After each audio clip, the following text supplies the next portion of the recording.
करण्याची इच्छा पण नसते. जे अविद्या जाई विरोन, कामना जाई पळून, कर्म ते राहे मिळून देहा संगे.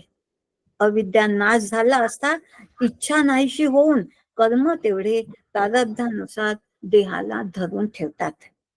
ज्यावेळी चिदाभासाला आत्मज्ञान होते तेव्हा बुद्धी आणि देहाचे तादात्म्य राहत नाही, नाहीसे होते. आणि नंतर जेव्हा त्याला म्हणजे या स्थूल देहाला मरण येते तेव्हा त्याचा सूक्ष्म देह म्हणजे लिंग देह जो जन्म घेण्यासाठी कारणीभूत असतो पण तो त्याला मिळत नाही. यमाच्या दूतांना काही केल्या ते मिळत तेव्हा ते रिकाम्या हाताने यमदेव म्हणतात ते रिकाम्या हाताने परत जातात. यासाठी पूजनीय डॉक्टर काकांनी छान ओळी देऊन दिलेली आहे. तो देह शोधूनही पाहता लिंग देह न येहाता मम दूत येत असे पळता मोकळ्या हाती. जन्म मरणातून सुटला आहे. आणि असे सच्चे अनुसरण जेव्हा सत्संग हेच अंतिम ध्येय असावं त्यासाठी श्री गुरूंना शरण आणि आचार धर्म पाळावा लागतो. न्याय नीती धर्मानेच वागावं लागते आणि अंतःकरणाची यांनी शुद्धी ठेवतात. आणि अशा रीतीने आत्मजिज्ञासा जेव्हा तयार होते मग स्वरूपाचे ज्ञान प्राप्त होते. आणि जे सुरुवातीला श्री गुरूंनी मला सांगितलं होतं की तू ब्रह्म आहेस ते मला आता विचारी बुद्धीने मी त्या तत्वावर स्थिर होत आहे. आणि असा जेव्हा स्थित प्रज्ञ खरा आता झाला आहे, हा जेव्हा स्थित प्रज्ञ झाला आहे तेव्हा त्याचे आता मनही भटकत नाही आणि शरीर म्हणजे देह सुद्धा भटकत नाही. अशी साधना अशी उपासना साधना जर साधक करू शकत नसेल, काही कारणाने जर हे राहिलं असेल तर त्याचा परिणाम सुद्धा आचार्य पुढच्या श्लोकामध्ये सांगून देतात. पुनरपि जननम पुनरपि मरणम पुनरपि जननी जठरे शयनम. इह संसारे बहु दुस्तारे कृपया अपारे पाही मुरारे. इथं पुनर्जन्माचा सिद्धांत आचार्य सांगत आहेत. खवळला जो देहाभिमान तो शुद्धासी लावी जीवपण नाना योनी जन्म मरण विशेष जाण वाढवी. देहबुद्धी ते आत्मबुद्धीचा जो प्रवास आपल्याला करायचा होता तो खुंटला आहे, तो थांबला आहे. अहंकार मूळ समोर आला आहे. म्हणजेच जन्म मरणाला जो कारणीभूत आहे तो मूळ आल्यामुळे मी पण आला, कर्तेपणा आला. कर्तेपणा आला म्हणजे भोगतेपणा येतो आणि भोग कधी संपत नसतात. जन्म घेणे लागे वासनेच्या संगे. अशा रीतीने कोणत्या आई जन्म तर घ्यावा लागेल पण कोणत्या आईच्या गर्भात मला टाकून दिले जाईल ह्याची माझ्या हातात काही स्वातंत्र्य नाही आहे. वासनेनुसारी देह देऊन दिला जातो. आणि अशा रीतीने जेव्हा आईच्या गर्भात जाणं म्हणजेच नरक यातना सोसणे आहे. असा नरक यातनेमध्ये जो जातो म्हणजेच मनुष्य जन्मामध्ये विवेक वापरून जो पुरुषार्थ मला करायचा आहे ती जन्माची सफलता म्हणजे देहबुद्धी ते आत्मबुद्धी करायची आहे. ती जर मी करत नसेल, संसारातच रमत नसेल तर अजूनही या श्लोकामध्ये आचार्य बजावतात, म्हणतात इह संसारे बहु दुस्तारे. हा संसार फार त्रासदायक आहे, वेदनादायक आहे, कष्टदायक आहे. तू या संसारामध्ये रमू नको. अनुकूल प्रतिकूलतेचे संमिश्रण म्हणजे हा संसार आहे. अडचणींचा भांडार म्हणजे हा संसार आहे. आणि ह्या संसारासाठी तुकोबा म्हणतात संसार दुःख मुळ चहूकडे इंगळ विश्रांती नाही कोठे दाखवून दिन तळमळ. किंवा ढेकणाच्या बाजे सुखाची कल्पना मूर्खत्वे वचना येऊ पाहे. समर्थ तर त्याही पुढे जाऊन म्हणतात परम मूर्खा माझी मूर्ख जो ये संसारी मानी सुख या संसार दुःख ऐसे दुःख आणि का नाही. इतकं ह्या संसारामध्ये सगळ्यांचं म्हणणं आहे की दुःखी आहे. जर असं दुःख मला वाटत नसेल आणि मी संसारामध्ये सुख शोधत असेल तर मी माझ्या जीवनाचे अनमोल क्षण वाया घालवते आहे, हे संसार समजून घेणं फार गरजेचं आहे. आणि असं जेव्हा आणि विचार केला तर मला संसार का गोड वाटतो, कारण मी काम, क्रोध, मद, लोभ, मत्सर या सगळ्यांना कंटाळून बसलेले आहे. या सगळ्यांना मी कंटाळल्यामुळे मला संसार गोड वाटतो आहे. आणि सुंदरकांड सांगितलेलं आहे, काम, क्रोध, मद, लोभ सब नाथ नरके पंथ, म्हणजेच नरकामध्ये जाण्याचं इथं सगळी व्यवस्था आहे. आणि ही परमार्थाचे जन्मस्थान, त्याची सद्गुरु भजन, सद्गुरु भजने समाधान, अकस्मात बाणे. असे अकस्मात मला जर अजूनही चूक झाल्यावर पुन्हा जर मला जन्म मरणातून सुटण्याची सोय आहे तर त्यासाठी ज्ञान गंगेत न्हावणे, आत्मज्योतीला पाहुणे, स्वस्वरूपी जाऊन या आनंद सकळ. गुरुदेव आत्मज्ञानी अंतरी निर्मळ, चला जाऊ भेटावया पळे यम. हा पळे काळ, हा काळ जर श्री गुरूंच्या चरणाशी गेलं तर अजूनही पळू शकतो आणि तो पळावा. असा दर्जेदार परमार्थ केला तर प्रारब्ध प्रतिकूल असेल तरीही न डळमळता सामोरे जाता येतो. काम, क्रोध, अभिमान, ईर्षा, निराशा सगळ्यांचा नायनाट करता येतो. आणि तो नायनाट करण्यासाठी करून शांती, समाधान, तृप्ती टिकवून ठेवता येते. आम्हा नित्य युद्धाचा प्रसंग असा हा, जसं अर्जुनाने युद्ध केलं ते युद्ध मला करायचं नाही आहे, मला हे युद्ध करायचं आहे आणि सुख दुःखाला सामोरे जायचं आहे. आगते स्वागतम कुर्यात, जे म्हणजे ठेविले अनंते तैसेची राहावे, चित्ती असू द्यावे समाधान. असे समाधानाने मी माझ्या जीवनामध्ये राहू शकते. आणि असं जीवन पद्धती सुरू असतानाही प्रारब्ध वंश सुख दुःखाचे काही प्रसंग जीवनामध्ये येणारच आहे. ते नाही येणार असं बनणारच नाही. तर ते प्रसंग येतील तर भगवंताचा प्रसाद म्हणून मी त्या येणाऱ्या प्रसंगाला सामोरं जायचं आहे. आणि अशा रीतीने इथं समर्थ सुद्धा हे काही काही प्रसंग फार आपल्याला तळमळून सोडतात, तेव्हा समर्थ विचार देतात, म्हणतात जनी सर्व सुखी असा कोण आहे, विचारे मना त्याची शोधून पाहे, मना त्वाची रे पुर्य संचित केले, तयासारखे भोगणे प्राप्त झाले. माझ्याच करणेचे फळ मी जर भोगत आहे तर मग किनकिन कशाला. जसं सुनील दादा उदाहरण देतात की पोळी करताना करपली तर ती पोळी मला आनंदाने खावी लागते किंवा मी खाते. तसाच हे प्रारब्ध जे माझ्याच करणीचं फळ आहे, मग किनकिन न करता आनंदाने मी ते स्वीकारावं. एका जनार्दनी भोग प्रारब्धाचा, हरिकृपे त्याचा नाश झाला. हरिकृपे त्याचा नाश झाला म्हणजे काय नेमकं झालं तर त्या प्रारब्धाची बिकटता मला जाणवत नाही. त्यासाठी साधना अविरत सुरू पाहिजे आणि श्री गुरुकृपेने तेव्हा स्वरूपावरील आवरण नष्ट होते. म्हणजेच मलदोष, विक्षेप दोष तर आपण साधनेने काढता येतो साधकाला, पण श्री गुरुकृपेने आवरण दोष सुद्धा निघून जातो. म्हणजे तिन्ही दोषातून मोकळे होता आलं. आणि असं जेव्हा होते तेव्हा जग तर दिसते पण त्याचा बाद झालेला असतो. ही खरी जीवनाची मौज आहे आणि ही मौज श्री गुरुकृपेने आपल्याला घेता येते. आणि अशा मौजेत राहणं हीच तर खरी साधना आहे. त्यासाठीच ही साधना आचार्यांनी दिलेली आहे. ते दे हरी खाटल्यावरी असं नाही जमायचं.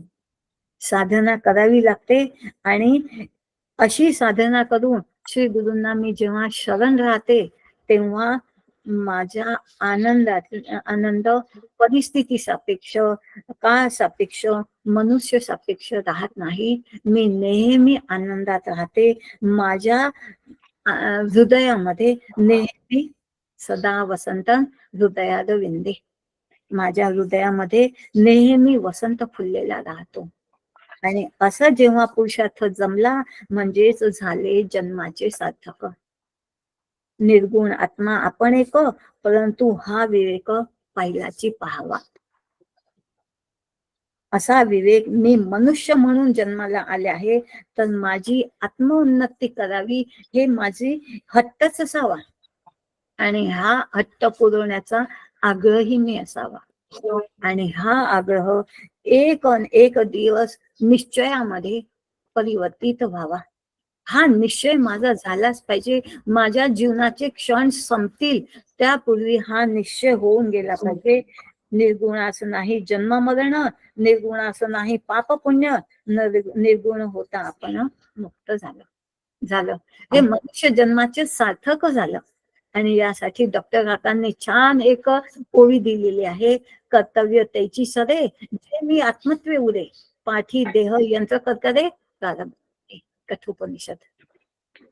आता मी जेव्हा असा आत्मरूप होतो तेव्हा सर्व कर्तव्य संपलेले असतात. आणि पाठीमागून देहाचे यंत्र प्रारब्धामुळे काही दिवस चालू राहते. यालाच तो आनंदाच्या दोही, आनंदाची अंग आनंदाचे म्हणतात. देव पाकव्यास गेलो, देव होऊन या ठेलो. आचार्य ह्यालाच धन्योहम धन्योहम धन्योहम पुन्हा पुन्हा म्हणतात. हेच आत्मस्वरूपाचं फळ आहे. आत्मज्ञान हेच मोक्षाचं साक्षात साधन आहे. काही श्लोका पहिलेच जे आचार्यांनी म्हटलं होतं, ज्ञानविहीनम सर्व मतेन मुक्ती न भजती जन्म. मुक्ती आणि असं ज्ञान मिळवल्यामुळे, आत्मज्ञान मिळालं तेव्हाच हे सगळं जमते. त्यासाठी पुन्हा पुन्हा आपल्याला आचार्यांची जी आज्ञा आहे त्यावर कार्यरत राहावं लागते. आणि म्हणूनच आचार्य इथं अजून एकदा आज्ञा देतात, भज गोविंदम भज गोविंदम गोविंदम भज मूढमते. हे मूढ बुद्धी मनुष्या, त्या परमपुरुषाच्या प्राप्तीसाठी, त्या अमृत तत्वाच्या प्राप्तीसाठी. इथं भजन म्हणजे श्री गुरूंना शरण जाणं, भगवंताला शरण जाणं आहे. आणि अशा त्या अमृत तत्वाच्या प्राप्तीसाठी तू गोविंदाचे भजन कर. गोविंद म्हणजे आचार्यांचे, गोविंद पादाचार्य हे त्यांचे गुरु आहे. म्हणून याच्यामध्ये श्री गुरूंना शरण हे आपण अर्थ इथं लावून घेऊया. आणि त्या श्री गुरूंना तू शरण जा, त्यांचे भजन कर. आणि तुझ्या एकट्याच्या बुद्धीने किंवा प्रयत्नाने हे जमणार नाही. त्यासाठी सन्मुख होई जीवमही जभी, जन्मकोटी अघनासई तभी. श्री गुरूंच्या, भगवंताच्या सन्मुख जावं लागते. रामायण येणारच आहे. सन्मुख जाणं फार महत्वाचं आहे. आणि श्री गुरूंनी असे जेव्हा मी शरण जाते तेव्हा हे सगळं जमते. झालेली सेवा श्री गुरूंच्या चरणी अर्पण करते. त्यांच्याच कृपेने सुचले, त्यांच्याच कृपेने बोलले. आपली बळे नाही मी बोलत, सखा कृपावंत वाचा त्याची. राम कृष्ण हरी.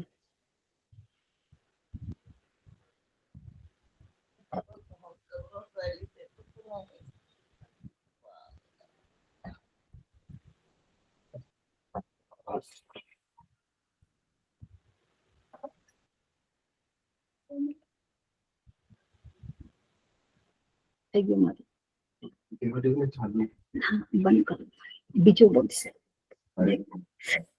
बन चुके थे.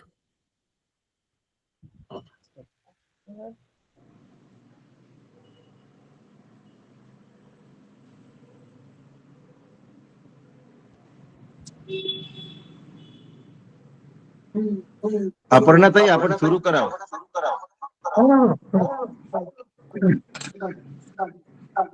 सर्व श्रोत्यांना नमस्कार. माझा आपण 22 भागामध्ये मला मयुरी केलेला हे करा. रथ्याचरपट विरचित पंथः पुण्य पुण्य विरचित पंथः योगी योग नियोजित चित्तः रमते बालोन्मत्त तदेव. बालोन्मत्तवत एव असा हा शब्द आहे. आता आत्ताच्या विवेचनामध्ये सुद्धा आपल्याला सुरेख पद्धतीने भज गोविंदमची कल्पना दिलेली आहे. आता या इथे असणारा हा योगी जरा वेगळ्या प्रकारे उच्च स्थितीला गेलेला आहे आणि त्याच्यामुळे त्याची अवस्था आपल्याला आचार्य सांगतात आहे की रथ्या चरपट विरचित कंथ. कंथ म्हणजे घोंगडी. रथ्या चरपट, चरपट म्हणजे चिंध्या, रस्त्यांवर पडलेल्या चिंध्या, विरचित त्यांनी तयार केलेली घोंगडी सुद्धा तो अंगावर घालतो. पुण्य पुण्य विवर्जित पंथ. आता त्याची अवस्था अशी आहे की कशाला पुण्य म्हणतात, कशाला पाप म्हणतात याचा विचार करायची गरज त्याला राहिलेली नाही. योगी योग नियोजित चित्त असा हा जो योगी आहे, साधना करून ब्रह्मनिष्ठ झालेला ज्ञानी आहे, त्याचं योग चित्त योग त्याचं युक्त झालेलं त्याचं अंतःकरण, त्याची बुद्धी, त्याचं सर्व जीवन योगाशी म्हणजे त्या ब्रह्माशी निगडित झालेला आहे. त्या ध्येयाशी तो एकरूप झालेला आहे. म्हणून रमते बालोन्मत्त. आता त्याची अवस्था, त्याची स्थिती एखाद्या आपल्या म्हणण्यानुसार, आपल्या विचारानुसार, सर्वसामान्यांच्या नुसार एखाद्या बालोन्मत्त, बाल छोट्यासारख्या किंवा उन्मत्त म्हणजे वेड्या माणसासारखी आपल्याला वाटायला लागते. हा जो श्लोक आहे, या श्लोकापेक्षा आणखीन एक श्लोक अशाच अर्थाचा आपल्याला मूळ शंकराचार्यांच्या त्या स्तोत्र वाङ्मयामध्ये दिसतो. आपल्याला माहिती आहे की आचार्य जेव्हा संपूर्ण भारतभर भ्रमण करत होते तेव्हा त्यांच्याबरोबर त्यांचे 11 शिष्य त्यांच्या सोबत असत. जेव्हा जेव्हा आचार्यांना वाणीनं, काही घटनेनं किंवा काही स्वरूपात एखाद्या गोष्ट पाहायला मिळाली तर ते लगेच त्या घटनेची किंवा त्या चर्चेची वाङ्मय रूपानं, वाणी रूपानं, श्लोक रूपात म्हणत असत. आणि हे सगळं म्हणणं, हे श्लोक त्यांचे शिष्य आपल्याकडे उतरवून घेत. ते श्लोक चरपट पंजरिका नावाच्या त्यांच्या या स्तोत्रात आहेत. त्याच्यातला हा 22वा श्लोक. या श्लोकामध्ये पहिल्या ज्या 2 ओळी आहेत, रथ्या चरपट विरचित कंथ आणि पुण्य पुण्य विवर्जित पंथ, या 2 ओळी स्वतः आचार्यांच्या आहेत. त्यांच्यानंतर दुसऱ्या ज्या 2 ओळी आहेत त्यांचा विचार त्या श्लोकासहित आपण लगेच थोड्या वेळात करणार आहोत. दोन्ही श्लोकांचा अर्थ आणि विवेचन आपण पाहणार आहोत. याच्यात असणाऱ्या या ज्या 2 ओळी आहेत, योगी योग नियोजित चित्त रमते बालोन्मत्त तदेव, या ज्या 2 ओळी आहेत त्या नित्यानंद नावाच्या त्यांच्या शिष्याने या श्लोकामध्ये नवीन पद्धतीनं घातलेला आहे. त्याच्यामुळे हाही श्लोक आपल्याला तेवढाच पूजनीय आणि स्मरणीय झालेला आहे. आचार्यांचं म्हणणं काय तेही आपण पाहणार आहोत. म्हणून रस्त्यावर टाकलेल्या ज्या चिंध्या आहेत, त्यांनी बनवलेली घोंगडी, हा योगी ब्रह्मनिष्ठ ज्ञानी झालेला स्थितप्रज्ञ लोकांपासून वेगळा वाटणारा हा योगी, असा हा कुठल्याही प्रकारचं वस्त्र आपल्या मनानं या स्थितीमध्ये धारण करतो. पाप पुण्याची पर्वा न करता तो मार्ग चालणार आहे. त्याचं मन योग साधनेमध्ये त्याच्या ध्येयाशी एकरूप झालेला आहे. असा योगी पुरुष आत्मचैतन्यात रममाण होतो. त्यानंतर त्याची वागणूक एखाद्या बालकासारखी किंवा वेड्यासारखी असते किंवा दिसते असं म्हणूया. एकदा आत्मचैतन्यामध्ये रममाण झालेला हा ज्ञानी, त्या योगाला सर्वत्र एकरूपता दिसायला लागते व आपले स्वतःचे आणि देहाचेही भान त्याला राहत नाही. लोकांना त्याची वागणूक वेड्यासारखी वाटते किंवा अजाण बालकासारखी वाटते. मन मस्त हुआ तो क्या बोले, कबीर म्हणतात, या मस्त स्थितीमध्ये कशाची पर्वा, कशाचा भान त्याला राहतच नाही. अपरोक्ष ज्ञानानं उन्मनी अवस्था झाली की तो ज्ञानी पुन्हा, तो सिद्ध पुरुष पुन्हा या मायावी जगामध्ये परतत नाही. त्याचं मन उत म्हणजे वर उचललं गेलेलं असतं, अर्थात वास्तव मायामय विश्वाच्या खेळामध्ये तो कधीही रमत नाही. त्याला या जगाकडून, समाजाकडून कोणतीही अपेक्षा उरलेली नसते. त्यात तो सोहमशी एकरूप असल्यामुळे देहभान ही त्याचं मावळलेलं असतं. कोणी आपल्याकडे पाहावं, आपली स्तुती करावी असंही त्याला कधीच वाटत नाही. तो आपल्यातच मस्त असतो. हा देहानं आपला असला तरी तो मनानं वेगळ्याच विश्वात असतो. दुसऱ्या माणसाला त्याच्या या अभिनव विश्वाची कल्पनाही नसते. या ब्रह्मज्ञानी माणसाचे बोलणे, विचार व आचार सर्वसामान्यांना अतर्क्य वाटतात, कारण तो या सर्वसामान्यांच्या दैनंदिन व्यवहारात रममाण होत नाही.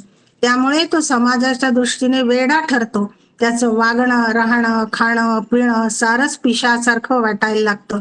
पण हे सगळे आपले अज्ञान आहे, आपला दोष आहे, आपली विकृती आहे, हे आपण लक्षात घेत नाही. वागणे विचित्र वाटलं तरी तो जगाच्या व्यवहाराच्या वागण्याने तो व्याकुळ होतो. बुडती हे जन न देखवी डोळिया अशी त्याची अवस्था होते. त्यामुळे तो वाणीतून जगाला सत्य सांगण्याचा प्रयत्न करतो. या मार्गावर चालण्याचा आग्रह धरतो. त्यांना माया मोहातून सोडवण्याकरता धडपडत असतो. त्याला सगळ्या द्वंद्वातून तो पार झालेला आहे. सुख दुःख, मान अपमान, उच्च नीच यांच्या पलीकडे तो गेलेला असतो. म्हणून त्याला स्थितप्रज्ञ, गुणातीत असे म्हणतात. याच अवस्थेला स्वाम्यावस्था असे भगवंतांनी म्हटलंय. त्याची अवस्था ही निर्गुण ब्रह्मासारखीच असते. विकारापासून तो दूर गेलेला असतो. अशा सिद्ध पुरुषांची अनेक उदाहरणं आपल्याला पाहायला मिळतात. म्हणूनच तुकाराम म्हणतात, तोची साधू ओळखावा, देव तेथेची जाणावा. अशी उदाहरणं आपल्या समोर अनेक आहेत. आपले गजानन महाराज, साईबाबा, गुलाबराव महाराज, गोंदवलेकर महाराज सारेच उच्च कोटीचे संत आहेत. गजानन महाराजांची वागणूक लोकांना वेड्यागत वाटे, पण ते त्यांचे वरवरचे घेतलेले सोंग होतं. त्यांची अवस्था परमहंस योगाची होती. या अवस्थेत देहाचे भान कोणाला आणि कसं राहणार? अद्वैत रूपाशी एकरूप झाल्यावर ब्रह्मवेद ब्रह्मैव भवती असे ते परब्रह्म होते. उष्ट्यापत्रावळीवरील शीत उचलून खाणं, जनावरांच्या हाळाचं पाणी पिणं, नाल्याचं पाणी पिणं ही त्यांची जगाला दाखवण्यासाठीची वर्तणूक होती. सर्वत्र तोच भरला आहे. मीच मधमाशी, मीच कणीस, मीच मोहोळ, मीच डंख. माशीरूप सच्चिदानंदाला त्यांनी ओळखले होते. चमत्कार करणे, लोकांना आपल्याकडे आकर्षित करणे हे त्यांचं ध्येय कधीच नसतं. तसे करायची गरजच काय त्यांना या जगाकडून काहीही नको असतं. अपेक्षा रहित असं त्यांचं परार्थ जगणं असतं. बुडती हे जन न देखेवे डोळिया असं असल्यामुळे ते या ज्ञानाच्या मार्गावरच राहत असतात. असं निष्काम करणारे योगी पुरुष आपल्याच आनंदात मस्त असतात. आनंदाच्या डोहात डुंबलेले असतात. आनंदाच्या सागरात पोहत असतात. आनंदाच्या उद्यानात विहार करीत असतात. आनंदासाठीच माणूस धडपडतो. सच्चित आनंद ही आपली शेवटची अवस्था आहे. आनंदात जाणे हेच आपलं ध्येय या जीवनातलं, या देहातलं आहे. म्हणून तो हा आनंदात परिपूर्ण एकरूप झालेला योगी आहे.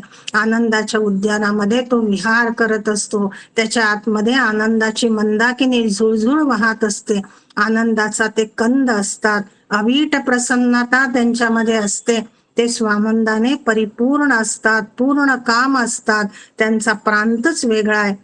ते विश्वात वावरतात, पण मनानं त्याच्याशी एकरूप असतात. सगळ्यांनी या मार्गाने यावं आणि आपलं जीवन मार्गी लावावं या प्रबळ इच्छेने त्यांची धडपड सुरू असते. श्री गोंदावलेकर महाराजांनी रामनामाच्या स्मरणात आणि आपल्या आचरणातून तरुण जाण्याचा मार्ग सगळ्या जगाला दाखवला. गुलाबराव महाराजांनी ते अंध असूनही परमोच्च स्थितीला पोचून जनहितार्थ कार्य केले. संन्यस्त योगी पुरुषाचं अगदी आधुनिक उदाहरण म्हणजे स्वामी विवेकानंद. केशरी कषाय वस्त्र हे ज्ञानाचं प्रतीक आहे. हेच कषाय वस्त्र धारण करून ते गुरु आज्ञेने परदेशात आपल्या संस्कृतीचा महिमा गात राहिले. ज्ञानानं तेजपुंज झालेले त्यांचं व्यक्तिमत्व होतं. त्यांच्या अलौकिक प्रज्ञेने तिथले लोक, अमेरिकेतले लोक भारावून गेले. त्यांचं इंग्रजी भाषेवरचं प्रभुत्व पाहून थक्क झाले. त्यांचा वेद वाङ्मयाचा, उपनिषदांचा, गीतेचा अभिमान पाहून लोकांनी तोंडात बोटे घातली. याच सुंदर संस्कारी विचारांवर भगिनी निवेदिता त्यांच्या बरोबर भारतात शिक्षणाचं कार्य करण्याकरता आल्या. भगिनी म्हणून त्या इथे वावरल्या आणि विवेकानंदांचं कार्य त्यांनीही निष्काम वृत्तीने आपल्या भारतात केलं. कुठलीही अपेक्षा न ठेवता लोकहितार्थ काम करत राहणे ही सुद्धा देशाची, भगवंताची सेवाच आहे. देशाची सेवा हेच हे व्रत या दोघांनीही घेतले होते. शुचीनाम श्रीमताम गेहे योग भ्रष्टोपि जायते, असंच काहीतरी हे प्रकरण असलं पाहिजे. त्यांचे सद्गुरू श्री रामकृष्ण परमहंस हेही फार मोठे योगी, पूर्णतः विरागी. गृहस्थाश्रम स्वीकारून सुद्धा ते संन्यस्तच राहिले, विरागी राहिले. अशा नित्य निरामय अवस्थेत जगणाऱ्याला कुठलेही भय राहत नाही, कुठली भीती राहत नाही. मरणाची तर भीती नाहीच नाही, कारण देहच ते मानत नाहीत म्हणून. कारण त्यांची द्वैत भावनाच गेलेली आहे आणि आपल्यापासून दुसरा काही जीव आहे किंवा आपल्यापासून दुसरं काहीतरी द्वैत आहे हे ते मानत नाहीत. त्याच्यामुळे ही भीती कोणापासून असणार, कशासाठी असणार? त्यामुळे निष्काम कर्मरूप आणि भयापासून दूर गेलेले असे हे योगी असतात. असं निष्काम करणारे योगी पुरुष आपल्या आनंदामध्ये मस्त असतात, डुंबलेले असतात. आणि अशाचमुळे विवेकानंदांनी आपलं हे जीवन घालवलेलं आहे. आणि अशा प्रकारचा हा छानसा योगी पुरुष आपल्याला या श्लोकामध्ये आचार्यांनी दाखवून दिलेला आहे की आपण जरी त्याला वेडा म्हणत असलो तरी सुद्धा तो आपल्यासाठी वेडा आहे. तो तर निष्काम करणारा, निधर्मी, सुंदर असा योगी पुरुष आहे. म्हणून संन्यस्त योगी पुरुषाचं आपण एक छानसं जीवन पाहिलं होतं. योगी विवेकानंदांचे गुरु रामकृष्ण हे काली मातेच्या मंदिरासमोर गंगेच्या काठावर असणाऱ्या घनदाट जंगलात बसून ध्यान लावत असत. आवळीच्या झाडाखाली आपलं धोतर आणि पंचा सोडून ध्यानस्थ बसत असत. त्यांच्या त्या देहाला वस्त्राच्या उपाधीही सहन होत नसत. पत्नीलाही पण त्यांनी ध्यान धारणेने ब्रह्मरूप अद्वैत आनंदाच्या डोहात उतरवलाय आणि आपल्या बरोबरीचा दर्जा दिलाय. ज्ञान, वैराग्य आणि भक्ती हीच त्यांची खरी श्रीमंती आहे. एकनाथ महाराज धनानं श्रीमंत असूनही मनानं वैरागी होते, नित्य मुक्त शुद्ध बुद्ध असे होते. गुलाबराव महाराजांनी आपल्या अज्ञानी पुरुष पत्नीला याच मार्गानं, ज्ञानाच्या मार्गानं, ध्यानाच्या मार्गानं परिपूर्ण अवस्थेचा अनुभव दिला होता. गोविंदाच्या भजनानं तुम्हाला ही स्थिती प्राप्त होऊ शकते असं आचार्यांना नक्कीच आपल्याला सांगायचं आहे. आपण दुसऱ्याही श्लोकाचा आता विचार करू, जो मूळ श्लोक आपल्याला शंकराचार्यांच्या मूळ वाङ्मयात दिसतो. कारण या ज्या 2 ओळी आहेत त्या नित्यानंदांच्या आहेत असं आपण पाहिलं होतं. तेव्हा मूळ श्लोकामध्ये ज्या ओळी आहेत त्याचाही विचार आपण करू. तो आचार्यांच्या दृष्टीनं झालेला विचार असेल म्हणून तोही श्लोक आपण वाचूया. रथ्या चरपट विरचित कंथः पुण्य विवर्जित पंथः. हा एवढा भाग मात्र आचार्यांच्या स्वतःचा आहे असं आपण पाहिलं. आचार्य पुढे म्हणतात, नाहम नत्वम नायम लोकः तदपि किमर्थम क्रियते शोकः.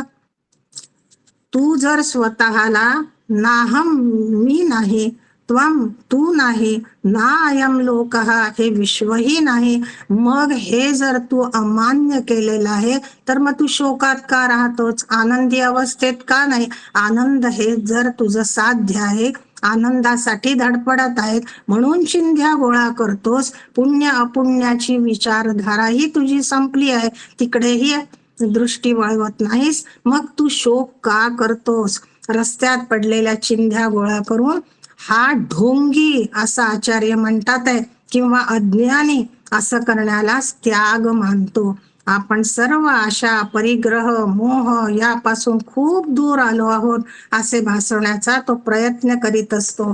तो पाप पुण्याचाही विचार करत नाही. मी, तू आणि हे सर्व विश्व खोटं आहे असं सर्वांसमोर म्हणत असतो, पण तरीही आनंदात, समाधानात, तृप्तीत असलेला कधीही दिसत नाही. उलट सतत शोक करत राहतो. हा शोक येतो कुठून? दुःखातून येतो. दुःख कुठून येतं? आसक्तीतून येते. आसक्ती कुठून येते? मोहातून येते. मोह कुठून येतो? क्रोधातून येतो. म्हणजे त्याचं काहीही सुटलेलं नाही असा तो उन्मत्त झालेला माणूस आहे. तो खरा उन्मनी अवस्थेत नाही, कारण तो वैराग्याचं ढोंग करतोय. गोविंद भजनाची कास न धरल्याने त्याला खरा मार्ग कधीही सापडत नाही. तो आपल्या मनानेच त्याग विरक्तीची व्याख्या करून करतो आणि तसं वागायला लागतो. जो सत्याचा भगवत प्राप्तीचा खरा मार्ग मार्ग जो सत्याचा किंवा भगवत प्राप्तीचा खरा मार्गच नाहीये, यामध्ये त्याला कुठलाही पुरुषार्थ मिळत नाही किंवा पुरुषार्थ त्याच्याकडून होत नाही. म्हणून आपल्या या अशा वागण्यातून त्याला स्वतःची कुठलीही उन्नतीही साधता येत नाही. उलट तो असे सतत ढोंग करून समाजातल्या भोळ्या भाबड्या लोकांना फसवीत असतो. खरा विदेही विरक्त पुरुष समाज हितासाठी आपलं उर्वरित आयुष्य खर्ची घालतो. त्याला समाजाकडून काही नको असतं तरी सुद्धा तो या अवस्थेमध्ये सगळ्यांचा उद्धार करण्यासाठी काही त्यांना मार्ग दाखवण्याकरता धडपडत असतो. ढोंगी साधूंपासून भोळ्या भाबड्यांना दूर करणं हे सुद्धा समाजातल्या लोकांनी आपण केलं पाहिजे, जेणेकरून असा विचित्र मार्ग न अवलंबिता आचार्य सांगतात त्याप्रमाणे गोविंद भजनानं स्मरणानं नामस्मरणानं त्याला दुस्तर भवसागर पार करता येईल. म्हणून त्यांनाही आचार्यांनी सावध केलेलं आहे. म्हणून अशा प्रकारचे हे दोन्ही श्लोक आपण पाहिले. एका श्लोकामध्ये आचार्यांनी आपलं स्पष्ट मत सांगितलं की असे हे ढोंगी असतील ते हे समाजामध्ये वेगळ्या विचित्र वागणुकीनं मुद्दाम ढोंग करून लोकांना आकर्षित करतात. परमपूज्य काका सुद्धा आपल्याला त्यांच्या स्तोत्रावलीमध्ये असं सांगतात की याचं हे अशीही अवस्था उन्मत्त अवस्था नसून स्थितप्रज्ञाची नसून उलट काका त्यांना नष्ट मानस असं म्हणतात. त्यांचं मानस नष्ट आहे, त्यांची बुद्धी काम करत नाही. ते काहीतरी करून पैसा मिळवण्याच्या प्रसिद्धी मिळवण्याच्या मार्गावर आहेत आणि त्याच्या मागे समाज सहज जातो. म्हणून असं करण्याची पद्धती त्याला एकदा मिळाली, त्याला एकदा समजले की तो त्याच मार्गाने पुढे जातो आणि स्वतःही आपल्या मार्गाने पुढे जाऊ शकत नाही आणि इतरांनाही नेऊ शकत नाही. म्हणून अशांपासून आपण निश्चितच दूर राहिलं पाहिजे. आता या अर्थाचा एक छान श्लोक आपण मागे पाहिला होता, ज्याच्यामध्ये तन्मनी अवस्था झालेला योग्य साधक ज्ञानी असा योगरतो वा भोगरतो वा यस्य ब्रह्मणी रमते चित्तम नंदती नंदती नंदती एव, तो फक्त नंदती म्हणजे आनंदातच राहू शकतो अशा योग्याकडे आणि त्याचं आचरण आपण पाहावं आणि त्या आचरणानुसार आपली वागणूक असावी असा ज्याचा ध्येय विचार आहे, असं ज्याला ठरवलं आहे, त्यांनी मात्र त्या उत्तम असणाऱ्या श्रद्धाळू अशाच लोकांकडे जावं असं आचार्यांचं निश्चित मत आहे. म्हणून मग आचार्य नेहमी आपल्याला हे जे भज गोविंदम सांगतात आहे, तो भज गोविंदम, तो मुरारी अहंकार नाश करणारा असा तो सद्गुरूही तसाच आहे. म्हणून नित्य शास्त्र जाणणारा, म्हणून असा दयाळू, असा योगी आणि असा ज्ञानी गुरु ज्याच्या जवळ आहे, म्हणून अशाच नित्य शुद्ध स्थितीत असणाऱ्या गुरुला शरण जावे हेच याचं तात्पर्य आहे. म्हणून जे जे आचरण आता हा योगी करणार आहे, आपल्या आचरणानं समाजामध्ये वावरणार आहे, अशा शुद्ध योग्याकडे, त्याच्या उन्मनी अवस्थेच्या वेडेपणाकडे न पाहता त्याची ही सुंदर अवस्था आपण जाणून घ्यावी. म्हणून यद्यदाचरते श्रेष्ठः तत्तत्तेव इतरे जनः सयत् प्रमाणं कुरुते लोकस्तदनु वर्तते. त्याचं आचरण, त्याची भावना उत्तम असल्यामुळे संतांच्या मागे आपण जावं, त्यांची कहाणी ऐकावी, त्यांचं विचार धारण करावेत, हेच आचार्यांना इथे अभिप्रेत आहे. म्हणून सरळ सरळ या ढोंगी व्यक्तीचं ढोंग बाहेर काढण्याचं उत्तम काम या श्लोकानं आचार्यांच्या मूळ श्लोकानं केलेलं आहे आणि स्तोत्रावलीमध्ये आपले परमपूज्य सद्गुरू डॉक्टर काका सुद्धा असेच म्हणतात की आशांच्या शरण न जाता आपल्या श्रोत्रिय ब्रह्मनिष्ठ आणि दयाळू सद्गुरूंच्या शरण जाण्यानं तुम्हाला जो मार्ग सापडणार आहे, जी आनंदी वृत्ती होणार आहे, ती आनंदी वृत्ती या ढोंगी साधूकडे तुम्हाला कधीही मिळणार नाही. म्हणून यांच्यापासून सावध राहणं, बुद्धीला जे कार्य अकार्य आपल्याला क्षमता दिली आहे तिचा वापर करणं, हे सुद्धा याच्यात अभिप्रेत आहे. तेव्हा नुसतं आम्हाला या मार्गाला जायचंय, कर्म करायचंय, आनंद वृत्तीमध्ये राहायचंय असं म्हणून होणार नाही. असे साधू, असे संत आपल्याला ओळखावे लागतील, त्यांचं आचरण पाहावं लागेल आणि ढोंगी लोकांकडे जाणाऱ्यांपासून सावध राहावं लागेल. हाच या श्लोकाचा अभिप्रेत अर्थ आहे. आता शंकराचार्यांना ज्या ज्या शिष्यांकडून अशी सुंदर अपेक्षा आहे, त्यांचे सगळे 11ही शिष्य अत्यंत उत्तम प्रकारचे योगी आहेत, त्यांच्या सोबत राहतात आहे, त्यांचं आचरण पाहतात आहे. त्याच्यामुळे या सगळ्यांचं आचरण अतिशय शुद्ध आणि उच्च प्रकारचं झालेलं आहे. त्याच्यामुळे त्यांचा असणारा श्लोक सुद्धा शंकराचार्यांच्या इतकाच नित्य उपासक माणसाला आपला नित्य ज्ञानातच किंवा मोठ्या उंच मार्गावरच नेणारा ठरणार आहे. म्हणून आपण दोन्ही श्लोकांचा अभ्यास केला. दोन्ही श्लोकांमध्ये एकीकडे ढोंग उघडून दाखवणे किंवा उघड करणे, यातून सावधता आणि कुठल्या मार्गाने निश्चित जायचं आहे त्याचं उदाहरण सुद्धा आपल्याला या दोन्ही श्लोकातनं मिळालं. तेव्हा दोन्ही श्लोकांच्या बद्दल आपल्या मनामध्ये नित्य उघडपणे आणि आपल्या मनाच्या विचारांनी सुद्धा विचार करून आपल्याला कुठे जायचं आहे हा मार्ग आपल्यासारख्या सर्वसामान्य माणसांनी आचरला पाहिजे. गुरूंना आपल्या शिष्याकडून हीच अपेक्षा आहे की त्यांनी कधीही अशा उलट मार्गावर, ढोंगीपणाच्या मार्गावर न जाता साधक बाधक विचार करावा, शास्त्र पठण करावं, उत्तम संतांचं ग्रहण करावं, उत्तम संतांचे विचार आचरावे आणि आम्हा घरी धन शब्दाचीच रत्ने असे जे तुकाराम म्हणतात, त्या धनाकडे आपल्याला जायचं आहे. आणि या विरुद्ध मार्गाकडून आपल्याला आपली पुन्हा वाट करायची नाही. हे जर निश्चित ठरलं तर आपल्यासाठी हा अध्यात्म आणि हे चिंतन फारसं जड जाणार नाही.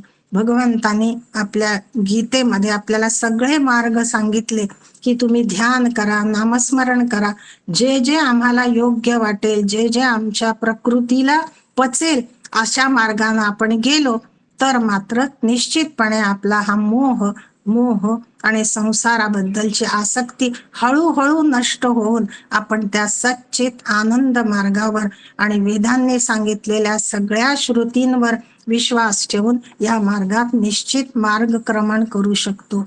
भगवंतांना, आपल्या आचार्यांना आणि सगळ्या सद संतांना आपण नमन करून त्यांचा मार्ग आचरला पाहिजे असं भगवंतांना आणि आचार्यांना निश्चित आपल्याकडून अपेक्षा आहे.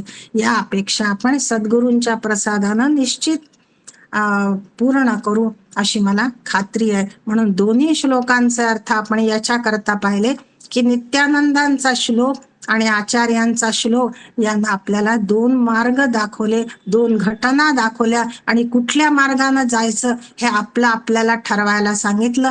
पण हित कशात आहे हे संत आपल्याला वारंवार सांगतात, आपल्याला तिथून ओढून आणण्याचा प्रयत्न करतात, सन्मार्गावर आपल्याला नेऊन सोडतात. मग एवढी सगळी सोय आपल्या वाङ्मयात, आपल्या धर्मात, आपल्या संस्कृतीत, आपल्या आचारात असेल तर तिकडे जाण्याची काहीही गोष्ट राहत नाही.